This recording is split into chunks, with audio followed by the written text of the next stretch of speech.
Yeah. Yeah. Yep. Do you need to sound check? I'm good. Okay. So launching into this, Yeah. the statement that you did release, it said a lot of things. It didn't mention racism, black people in our community, indigenous people in our community, historical struggles, any of those things. Can you talk about why? Why it wasn't in the statement? Yeah, why it wasn't included in that conversation? Well, that's a good question. I was speaking more related to the events in the United States, specifically from our standpoint of our organization. I think historically, when you look at differences of race or things, particularly with Indigenous communities, it goes back quite a number of years, and it comes back to trust, and it comes back to a number of things, residential schools, and a lot of things that happen as part of the shared history that we all share within Canada. Particularly within Lethbridge, we're talking about the diversity piece within Lethbridge has grown and grown over the number of years, right? So it's First Nations people, it's African Canadians, it's Muslims, it's our LGBTQ 2S communities. So it encompasses everything, and really at the end of the day, as a police service, I think we have to look inwardly at some of the things we're doing, and and what ways we can do to reach out to the community. We're going to need their help, their support, and we're going to have to work together on this in order to look at ways that we can do things potentially better and work together on this to address this issue. What ways are you already working to kind of do better? Is there more training happening for cultural understanding? Is there more historical context being provided? Is it kind of more forefront of the training that's happening? Yeah, so there's been an evolution in policing, and particularly over the last few years, we've actually tried to get in front of this. So from a cultural standpoint, with training right from the recruit training on, bringing people in to help us educate us on some certain cultural values. Specifically to First Nations, we're doing blanket exercises, we're doing things where we're bringing in instructors from other agencies like the Blood Tribe Police. Anytime we can get somebody from a diverse community in to give us their feedback, working with immigration services, those types of things, in order to give us a broader understanding, because as we become more diverse, we have to educate ourselves better on a lot of things, because a lot of the issues that people are experiencing from other countries that are coming in through immigration and stuff, we need to understand, and a lot of it goes back to trust within the police, not only within this country historically, but within other countries too. And in order to build that trust and have us be looked at differently than some other countries look at their police, because of the different states that some of these countries are in. And then continuing to work forward on that, and including them in our training. So specifically the LGBTQ 2S community, we've met with them over the last period of while, back into the early this year, late last year, involving them. We want them to get involved in some of our training.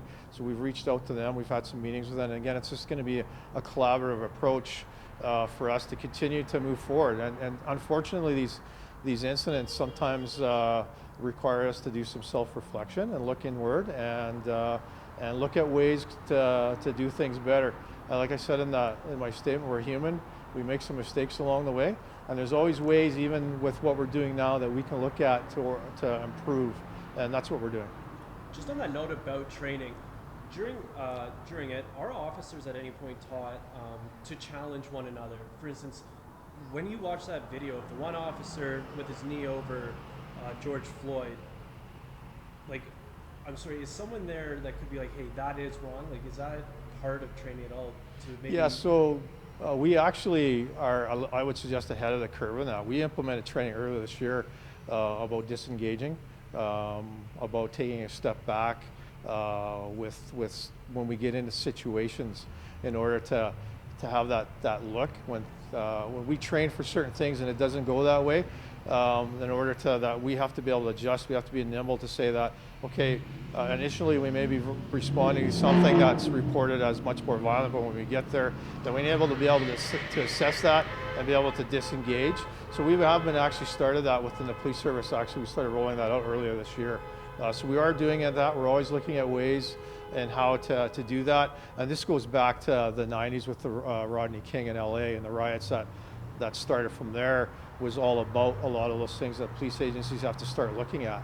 And the reality is the world is ever changing. It's becoming a challenging place to police, and we have to accept those challenges and move forward with it and find ways, again, working with the community in order to better serve the community, and treating everybody with the respect and the dignity that we all are due.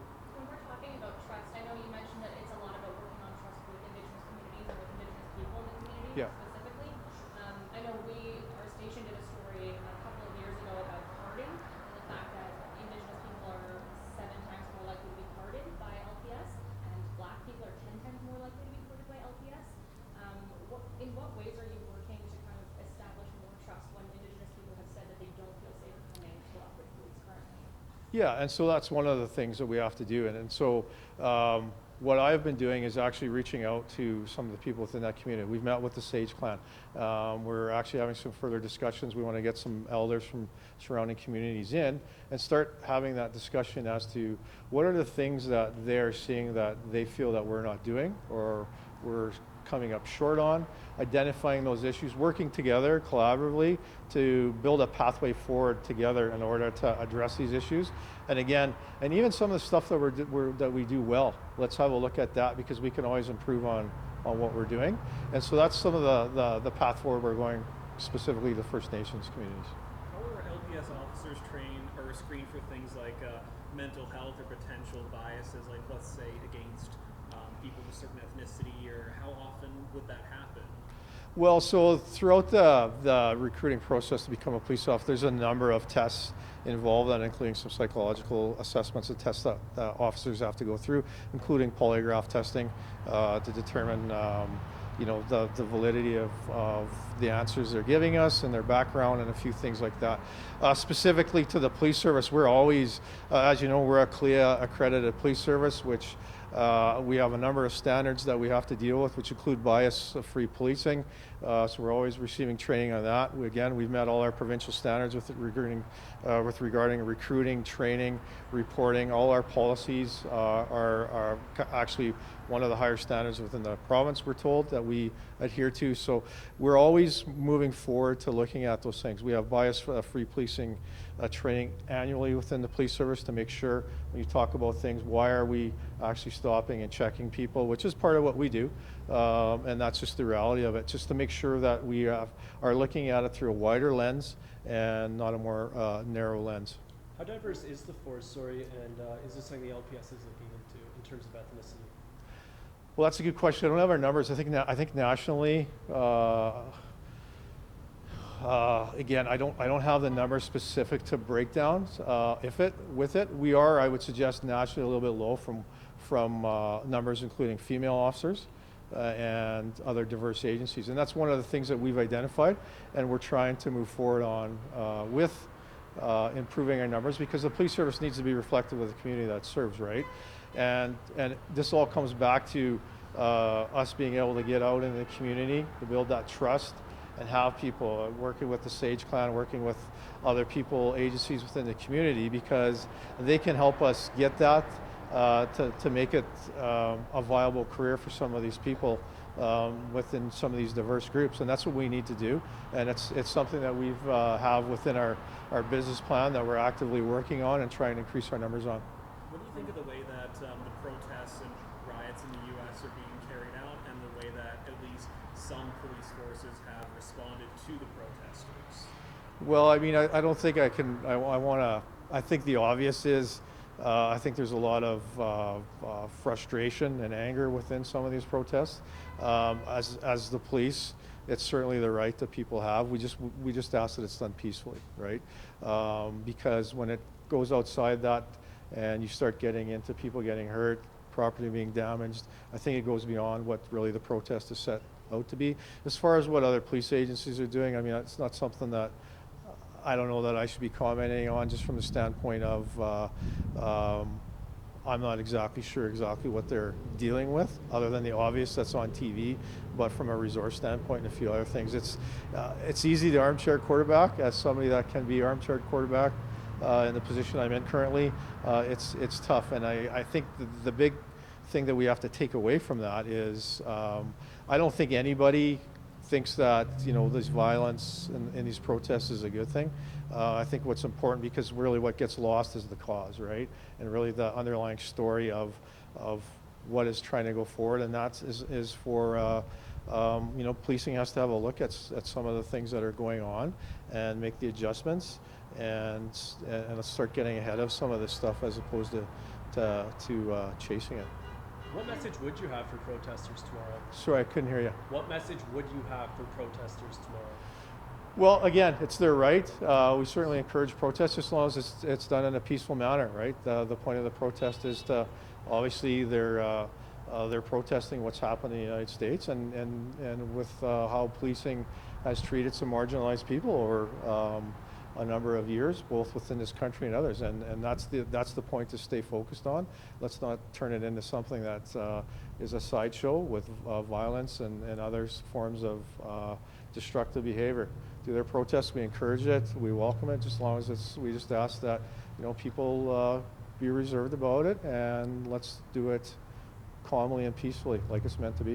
Are Lethbridge police members planning to participate in the protest? Well, we're actually working on a plan in order for us to be able to manage it. Obviously, there's a number of things you have to take in consideration. Is obviously public safety. So we have some contingencies in place to make sure that's happening. So we'll have some officers there. Again, it's not our protest. It's a balancing act.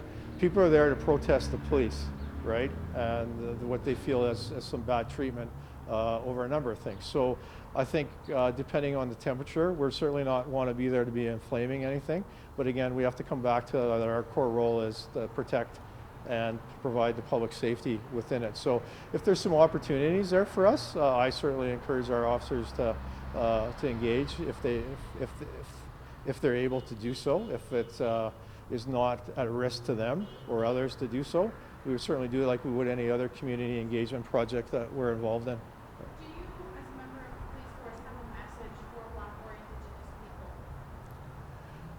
people? Specific to? Specific to your vantage point and what you do you have a message for them on behalf of LPS? I think well, I guess I'm not 100% sure what you're asking. It's specifically, I would say that, you know, as a police service, we're looking internally at a number of things. Like I said, this whole incident and previous incidents that bring these things to a head, and at some of the things we're doing, we're taking it seriously, and we have to work together in order to move forward on this. And the unfortunate nature is, you know, there's a lot of good things going on in the policing world. There's a lot of good police officers throughout Lethbridge, Alberta, Canada, and the United States, and unfortunately, all it takes is one incident like this to really damage us all. And there's a lot of good people here with that want to do the things that we need to do. Take this job seriously. Take the integrity of this job seriously. Take treating everybody equally seriously. And so we're going to have a look at what we're doing, and we're going to continue to work with ways to improve that, and hear any concerns that may be out there in order to address them. We certainly don't want people feeling that way within our community. I don't. I think when you look at videos like the one that's been going on in Minnesota, it makes you sick to your stomach. And I think there's not too many police officers. It's all about just being a good cop, doing the right things, subscribing to and following through on the values that we have with respect, you know, integrity, treating people fairly, equally, all within the law. And that's really the path forward. And I think if we can do that, we'll be a heck of a lot further ahead than some of these incidents are really showing, right? This has really erupted in the United States, and a lot of people talk about law enforcement as a brotherhood. We're not obviously in Minnesota, but talk a little bit about how universal these practices really are in relation to Canada and the United States. Well, I think the last number of years, I think you can see how a lot of the things within the United States who have some certain issues, which I think are bubbling up more. Not to suggest that we don't have the issues in Canada, but seem to be in more of the forefront in Canada, or sorry, in the United States, where they're starting to trickle into into Canada, right? So the reality of it is, I think that there's lots of lessons to be learned from what happens in the south of the border, and there's lots of lessons to be learned with what happens in Canada. And again, it's unfortunate nature of what we do. The human element when we make mistakes can really be compounded, and that's, I would suggest, what's happened in the United States is a little bit more than a mistake, but it certainly puts us in the limelight, and it certainly has us to have to take a step back and have a look at what we're doing.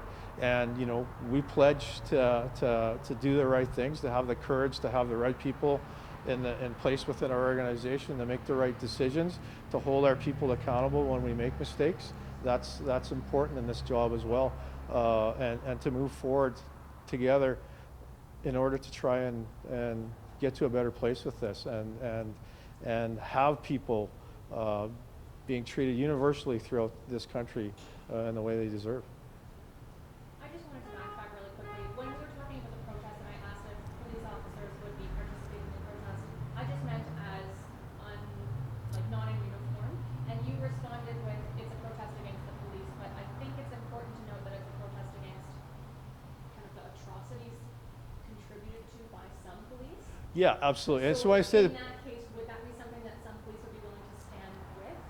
yeah, and like I said, again, coming back to it and saying that is what I'm saying is that protest is, I guess, you're right, the atrocities that have been carried out by some police, but yeah, really simplified, they're not happy with some of the things police have been doing, right?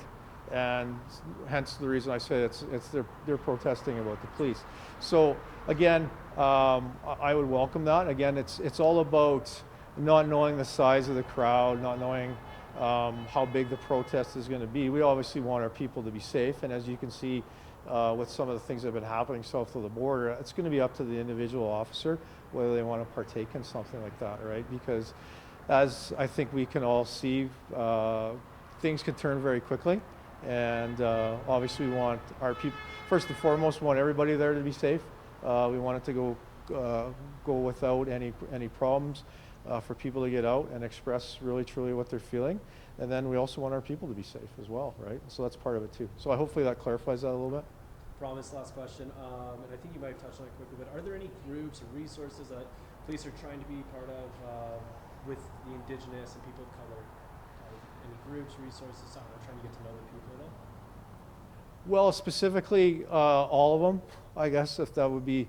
Like I said, we work closely with Immigration Services. We work closely with the Cultural Center. When we have the ability to go out there and get involved in some of those things, we do. Like I said, we work closely with some elders, First Nations. We have officers out working on the Blood Tribe. We have some work exchange programs out there. We bring the Blood Tribe within. So we're always looking at ways to foster our relationships, understand things that we don't know about certain cultures. You can tell by just even how Lethbridge has changed over the last 10 years through immigration, right? Some of these diverse groups that are coming in, we have to learn about them. They have to learn about us too, right? Because again, it comes back to that trust within certain cultures with police, right? And how we're dealing with more marginalized people. How are we interacting with marginalized homeless people within our own community? Those types of things. So we're always looking at ways. It's part of our training. As we assess our training every year, we look at what we're doing. There's certain skill sets that we have to train to adhere to through provincial standards and otherwise. But then there's other skill sets that we're looking at as far as how are we interacting within the community? How are we addressing the issues within the community? Specific issues, specific groups, right? So it's a very complex thing that requires a lot of time and energy. And again, things like this bring to light the importance of that, and for us to look inwards and to, again, continue to look at ways to better serve. Thank you. Thank you.